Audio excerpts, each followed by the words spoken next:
Азамат илим абдан жакшы айтты. Журналисттерге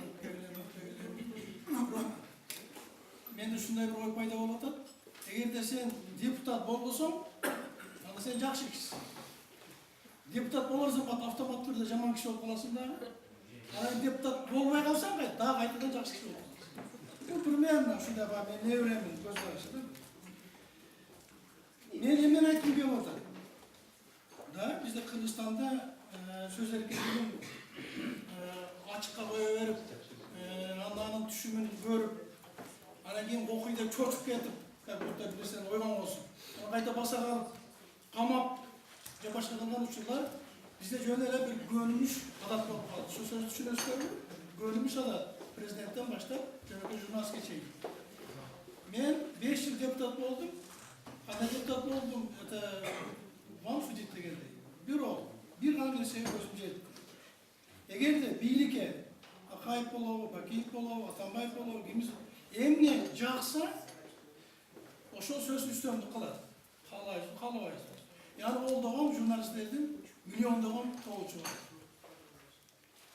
Эгерде жакпаса, кандай сөз актага караны кара деп айтылсаң деле, бар ошондой болот экен. Мен мына кече депутат болуп жүргөндө мага каршы иш козголду. Жакшы дагы эч нерсе таба алышпай, жайында эме кылышкан экен, жабышкан экен, ошол боюнча шайлоо бүткөндөн беришти. 21 январда мен туулган күнүм 60-ка чыккан күнү чакырып туруп берди. Ошондо менде ушундай ой пайда болду. Ошол токтомдун эмесинде ичинде менен башка дагы 14 киши Славянск университетинин башчылары, министр мурунку бардыгы иш козголгон экен. А бирок журналисттер мен эле жазып атышты да. Мен эле. Мен бардыгын эмес, 4 журналисттин ордунда айтам. Понимаете? Бул жерде эч кандай баягындай ызаачылык жана башка нерселер жок. Дагы бир эпизод. Илим жана турмуш деген теле берүү, мынакей мына сөз эркиндиги боюнча. Бул чыныгы кыргыз тилиндеги илимий популярдуу теле берүү. Буну жаап, андан кийин мага кандайдыр бир орган бар экен, КТРКнын коллегиясынын чечимин колума карматып атышат.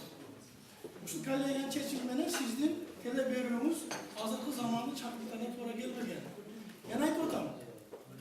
Мени чакырышкан жок, бирок мен айтып атам. Анан журналисттер биринчиден мени чакырышыңар керек. Экинчиден альтернативный 3-чү, 4-чү, 5-чи варианттар болсо эмнеге болбосун деген эме.